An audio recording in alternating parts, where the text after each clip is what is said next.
নমস্কার বন্ধুরা, আমার ছোট্ট ইউটিউব চ্যানেল আর ডেলি জিকেতে তোমাদের সবাইকে আবারও স্বাগত। আজকে আমি তোমাদের জন্য নিয়ে আসলাম জিওগ্রাফি অফ ইন্ডিয়ার 700+ এমসিকিউ সিরিজের খুবই গুরুত্বপূর্ণ ভেরি ভেরি ইম্পর্টেন্ট কিছু এমসিকিউ, যেগুলো তোমাদের যে কোনো রকম কম্পিটিটিভ এক্সামের জন্য খুবই গুরুত্বপূর্ণ। কোশ্চেনগুলি অবশ্যই তোমাদের ভালো লাগবে আমি জানি। কোশ্চেনগুলি ভিডিওটাকে একটা লাইক করে শেয়ার করে চ্যানেলটাকে সাবস্ক্রাইব করে আমাকে সাপোর্ট করো। তোমাদের সাপোর্ট কিন্তু খুবই দরকার ভবিষ্যতে তোমাদের জন্য কাজ করার জন্য। প্রথম কোশ্চেন 39 নম্বর। এর আগে 38টা কোশ্চেন আলাদা আলাদা ভিডিওতে আলোচনা করেছি, তোমরা গিয়ে আমার প্লেলিস্টে দেখতে পারো। প্রথম কোশ্চেনটা, how many states are there in India? ভারতের কয়টি রাজ্য আছে? এসএসসি 2015-তে কোশ্চেনটা জিজ্ঞেস করা হয়েছিল। আর কোশ্চেনটা জিজ্ঞেস করার ওই সময় কারণ ছিল, কারণ তেলেঙ্গানা আলাদা হয়েছিল। তেলেঙ্গানা একটা রাজ্য হয়েছিল, নতুন রাজ্য 2014 সালের জুন মাসে, ঠিক আছে, যে কারণে 15 সালে কোশ্চেনটা করা হয়েছিল। ওই সময় কিন্তু উত্তর ছিল 29টা রাজ্য, ঠিক আছে, কিন্তু বর্তমানে কিন্তু 28টা রাজ্য, কারণ জম্মু এবং কাশ্মীরকে ভেঙে Jammu and Kashmir union territory আর লাদাখ ইউনিয়ন টেরিটরি, দুটো ইউনিয়ন টেরিটরি করে দেওয়া হয়েছে, ঠিক আছে। এখানে দেখতে পারো টোটাল 28টা রাজ্য এবং 8টা ইউনিয়ন টেরিটরি আছে। আমি ওই এখনকার হিসাবে কিন্তু উত্তরটা তোমাদের জন্য সেট করে দিয়েছি, ঠিক আছে। তোমরা এখান থেকে স্টেট এবং ইউনিয়ন টেরিটরিগুলি দেখে নিতে পারো। ভিডিওটা স্টপ করে তোমরা চাইলে এখান থেকে একবার দেখে নেবে, ঠিক আছে। নাহলে গুগলে সার্চ করে তোমরা দেখে নিতে পারো। এই হচ্ছে ইউনিয়ন টেরিটরি, ঠিক আছে। চলো পরের কোশ্চেনটায় যাই। If you travel through the Himalayas you are likely to see which of the following plants naturally growing there? আপনি যদি হিমালয়ের মধ্য দিয়ে ভ্রমণ করেন তাহলে আপনি দেখতে পাবেন যে নিচের কোন গাছগুলি প্রাকৃতিকভাবে বেড়ে উঠেছে। ইউপিএসসি 2014-তে এই কোশ্চেনটা জিজ্ঞেস করা হয়েছিল, ইউনিয়ন পাবলিক সার্ভিস কমিশনের। Very very important question. Oak, rhododendron, sandalwood. এখানে 3 রকমের গাছ দেওয়া হয়েছে, বলা হয়েছে কোন গাছগুলি তুমি যদি হিমালয়ের মধ্য দিয়ে ভ্রমণ করো তাহলে দেখতে পাবে যে এগুলি ন্যাচারালি বেড়ে উঠেছে, কেউ লাগায়নি, প্রাকৃতিকভাবেই ওখানে এই গাছগুলি অবস্থিত। আনসারটা হবে 1 and 2 only, oak and rhododendron, ঠিক আছে। কারণ স্ক্যান্ডাল হুড একমাত্র ভারতবর্ষের তামিলনাড়ু এবং কর্ণাটকাতে পাওয়া যায়, ঠিক আছে। তো এর থেকে এই কোশ্চেনগুলিতে পড়লে কি হয়, আইডিয়াটা পাওয়া যায় কী পড়তে হবে কী পড়তে হবে। যেমন এই কোশ্চেনটা থেকে বোঝা যায় ভারতের কোন অঞ্চলে কোন গাছ পাওয়া যায়, কোন রকমের উদ্ভিদ পাওয়া যায়, সেগুলি তোমাদেরকে কিন্তু জানতে হবে ভবিষ্যতের জন্য। Which state in India has the longest coastline? ভারতের কোন রাজ্যের যে সমুদ্র উপকূল বা উপকূল রেখা, কোস্টাল লাইন সবচেয়ে লম্বা, সবচেয়ে বেশি, সেটা হচ্ছে গুজরাট। এই কোশ্চেনটা এসএসসি 2016-তে জিজ্ঞেস করা হয়েছিল। গুজরাটের যে কোস্টাল লাইন, উপকূল, সমুদ্র উপকূলের যে সীমানা, সেটা হচ্ছে 1600 কিলোমিটার প্রায়।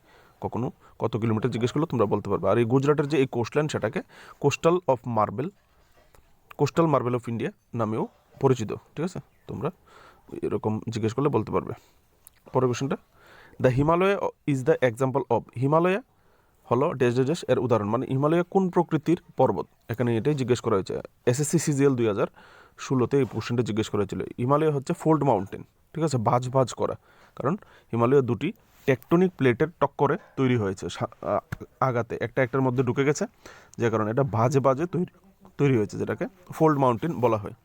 ভারতীয় প্লেট এবং ইউরেশিয়ান প্লেটের সংঘর্ষে তৈরি হয়েছে। তো কখনো যদি জিজ্ঞেস করে কোন দুটি প্লেটের সংঘর্ষে হিমালয় পর্বত তৈরি হয়েছে, তাহলে কিন্তু বলতে পারবে যে ইন্ডিয়ান টেকটনিক প্লেটস এবং ইউরেশিয়ান টেকটনিক্স প্লেটস, ঠিক আছে। পরের কোশ্চেনটা যাই। With which country India has the longest international boundary? কোন দেশের সাথে ভারতের দীর্ঘতম আন্তর্জাতিক সীমানা রয়েছে? এসএসসি সিজিএল 2016-তে কোশ্চেনটা জিজ্ঞেস করা হয়েছিল। ভেরি ভেরি একটা ইম্পর্টেন্ট কোশ্চেন। বাংলাদেশের সঙ্গে সবচেয়ে দীর্ঘতম সীমানা ভারতবর্ষের 4096 কিলোমিটার। বাংলাদেশ নিয়ে একটা কোশ্চেন আগামী দিনে কম্পিটিটিভ এক্সামে থাকার খুবই সম্ভাবনা আছে, কারণ বাংলাদেশের সঙ্গে আজকালকে আমাদের সম্পর্ক খুবই খারাপ এবং হাইলাইটেডও বিষয়গুলি। আজকালকে দেখবে তোমরা টিভি, ন্যাশনাল নিউজ, পত্রপত্রিকায় বাংলাদেশ নিয়ে রিলেটেড তুমি নিউজ পাবে, যে কারণে বাংলাদেশ ইস্যু একটা গুরুত্বপূর্ণ। তো বাংলাদেশ নিয়ে যে কোনো রকমের একটা কোশ্চেন তোমাদেরকে কিন্তু করবে, ঠিক আছে। পরের কোশ্চেনটা যাই। সাইলেন্ট ভ্যালি সাইলেন্ট ভ্যালি কোথায় অবস্থিত? বিএসএসসি 2015-তে জিজ্ঞেস করেছে, ইয়ানি বিহার স্টাফ সিলেকশন কমিশনের 2015 এক্সামে জিজ্ঞেস করা হয়েছিল। আনসারটা হবে কেরালাতে অবস্থিত। সাইলেন্ট ভ্যালি হচ্ছে একটা ন্যাশনাল পার্ক। তো সাইলেন্ট ভ্যালি ন্যাশনাল পার্ক ভারতের কেরালা একটি জাতীয় উদ্যান, ঠিক আছে, ন্যাশনাল পার্ক, সেটা এটি নীলগিরি পাহাড়ে অবস্থিত কেরালার। আর এখানে এর যে এরিয়া 89.52 স্কোয়ার কিলোমিটার, বর্গ কিলোমিটার। Next question, which of the following is the driest station? নিচের কোনটি, নিচে 4টি স্থান দেওয়া আছে, এর মধ্যে কোন স্থানটা সবচেয়ে শুষ্ক, ড্রাই? বিপিএসসি 2015-তে জিজ্ঞেস করা হয়েছিল। বিহার পাবলিক সার্ভিস কমিশনের 2000 এক্সামে জিজ্ঞেস করা হয়েছিল। ভেরি ভেরি একটা ইম্পর্টেন্ট কোশ্চেন, জিওগ্রাফির হিসাব করে নিলে, ঠিক আছে। ভারতের সবচেয়ে শুষ্ক এলাকা সেটা হচ্ছে লে লাদাখ, লাদাখের লে, ঠিক আছে। এখানে কোল্ডেস্ট ডিজার্ট আমরা জানি, শীতল মরুভূমি।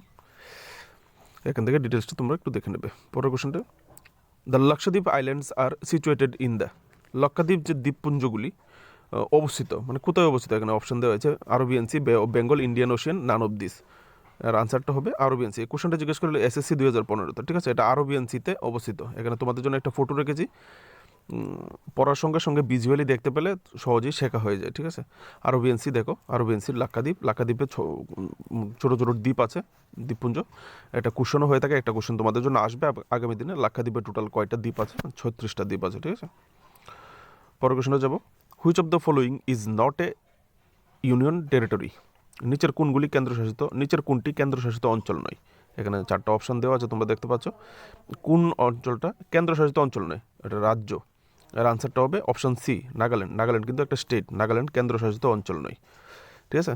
আর এই কোশ্চেনটা SSC 2015-তে জিজ্ঞেস করা হয়েছিল। এই কারণে বলেছি তোমরা স্টেট এবং ইউনিয়ন টেরিটরিগুলি একদম মুখস্থ করে নেবে আনসার দেওয়ার জন্য। পরের কোশ্চেনটা যাই, লাস্ট কোশ্চেনটা, 10 number question, the northern part of the west coast in India is known as, ভারতের পশ্চিম উপকূলের উত্তর অংশ কী হিসাবে পরিচিত। SSC CGL 2016-তে জিজ্ঞেস করা হয়েছিল এক কোশ্চেনটা, ঠিক আছে। কোঙ্কন কোস্ট নামে পরিচিত, কোঙ্কন, এখানে কোঙ্কন উপকূল নামে পরিচিত।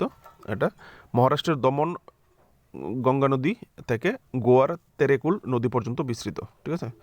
এখানে তোমাদের জন্য একটা ছবি রেখেছি, তোমরা ইজিলি মেমোরাইজ হয়ে যাবে, ঠিক আছে। এখানে দেখতে পারো কোন কোন কোস্টের যে এরিয়াটা কালার করে দেওয়া আছে। বন্ধুরা, আজকের জন্য এটুকুই। কোশ্চেনগুলো যদি ভালো লাগে অবশ্যই লাইক সাবস্ক্রাইব করো। তোমাদের সাপোর্ট কিন্তু আমার খুবই দরকার। সাবস্ক্রাইব করতে কিন্তু পয়সা লাগে না, শুধু একটু মনের মধ্যে একটু আমার প্রতি একটু মানে একটু দয়া থাকলেই হবে, আর কিছু লাগবে না। আর এই ধরনের কোশ্চেন পেতে অবশ্যই সাবস্ক্রাইব করবে। আগামী দিনে তোমরা আরও ভালো ভালো কোশ্চেন পাবে, যেগুলি তোমাদের কম্পিটিটিভ এক্সাম, যে কোনো রকমের পরীক্ষার এক্সামের জন্য গুরুত্বপূর্ণ হবে। ভালো থাকবে সবাই, নমস্কার।